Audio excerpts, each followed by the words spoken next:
Hi friends, welcome back to my channel. ఈరోజు మనం ఈ వీడియోలో ఎస్ఐ కానిస్టేబుల్ ప్రిపరేషన్కు కావాల్సిన బుక్స్ గురించి తెలుసుకుందాం. ఎగ్జామ్కి ప్రిపేర్ అయ్యేవారు మంచి బుక్స్ని సెలెక్ట్ చేసుకోవడం చాలా ఇంపార్టెంట్.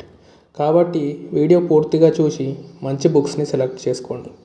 ఒకసారి బుక్స్ సెలెక్ట్ చేసుకున్న మళ్ళీ కొత్త బుక్స్ జోలికి వెళ్తే ప్రయోజనం ఉండదు. కాబట్టి ఒకే బుక్ని చాలాసార్లు రివిజన్ చేయాలి. ముందుగా ఇండియన్ హిస్టరీ కొరకు సీనయ్య బుక్ని తీసుకోవాలి. ఈ బుక్లో ప్రతి టాపిక్ చాలా క్లియర్గా ఎక్స్ప్లెయిన్ చేశారు. అలాగే కరీం సార్ బుక్ తీసుకున్నా సరిపోతుంది.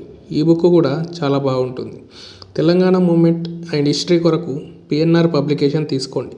ఎస్ఐపిసి ఎగ్జామ్లో అడిగే ఆల్మోస్ట్ అన్ని క్వశ్చన్స్ ఈ బుక్ నుండి కవర్ అవుతాయి.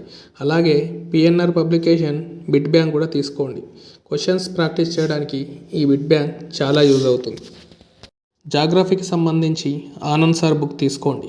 ఇందులో సోది లేకుండా చాలా చక్కగా ఎగ్జామ్ పాయింట్స్ కవర్ అయ్యే విధంగా బుక్ తయారు చేశారు. అలాగే ఇందులో సబ్జెక్ట్ గుర్తుండడానికి ట్రిక్స్ కూడా చాలా బాగున్నాయి. పాలిటీ సబ్జెక్ట్కి సంబంధించి అందరూ లక్ష్మీకాంత్ సార్ బుక్ తీసుకోమని చెప్తారు. కానీ లక్ష్మీకాంత్ సార్ బుక్కి షార్ట్ నోట్స్ లాగే టాపిక్స్ అన్నీ కవర్ అయ్యే విధంగా కిరణ్ సార్ బుక్ ఉంటుంది. కిరణ్ సార్ బుక్ లేదా లక్ష్మీకాంత్ సార్ బుక్ ఇండియన్ ఎకానమీకి సంబంధించి రెండు బాగుంటాయి. చౌటీస్ ఎకానమీ బుక్ తీసుకోండి. ఎస్ఐపిసికి ఇంత డెప్త్ బుక్ అవసరం లేకున్నా గ్రూప్స్కి ప్రిపేర్ అయ్యే అభ్యర్థులు మళ్ళీ సపరేట్ బుక్ కొనాల్సిన అవసరం లేకుండా ఒకసారి ఈ బుక్ తీసుకుంటే ఎస్ఐపిసి గ్రూప్స్కి యూజ్ అవుతుంది. జనరల్ సైన్స్ సబ్జెక్టుకు సంబంధించి విన్నర్స్ పబ్లికేషన్ బుక్ తీసుకోండి. ఎస్ఐపిసి గ్రూప్స్ అన్ని ఎగ్జామ్కు ఈ బుక్ సరిపోతుంది.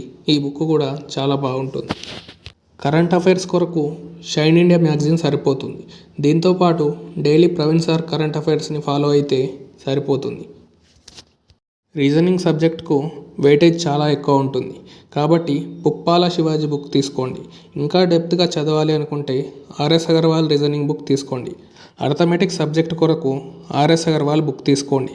కానీ ఇందులో ఉన్న మెథడ్స్ని ఫాలో అవ్వకండి. ఇందులో చాలా పెద్ద పెద్ద మెథడ్స్ ఉంటాయి.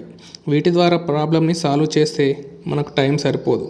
అర్థమెటిక్ కొరకు ఎవరిదైనా కోర్స్ తీసుకొని రిటర్న్ నోట్స్ రాసుకుంటే బాగుంటుంది. అలాగే వాటితో పాటు ఆర్ఎస్ అగర్వాల్ క్వశ్చన్స్ని సాల్వ్ చేయాలి. అర్థమెటిక్ అండ్ రీజనింగ్ ప్రాక్టీస్ ఎంత చేస్తే ఆ సబ్జెక్ట్లో అంత ఎక్కువ మార్క్స్ రావడం జరుగుతుంది.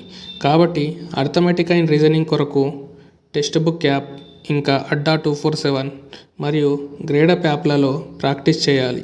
సిజిఎల్ మరియు సిహెచ్ఎస్ఎల్కు సంబంధించిన ఫ్రీ టెస్ట్లు అందులో అందుబాటులో ఉంటాయి. కాబట్టి ఈ ఫ్రీ టెస్ట్లు రాయడం ద్వారా మీ యొక్క స్పీడు ఇంకా అక్యురసీ పెరుగుతుంది. దీని ద్వారా మీకు ఎక్కువ మార్క్స్ రావడం జరుగుతుంది. Thank you for watching. For more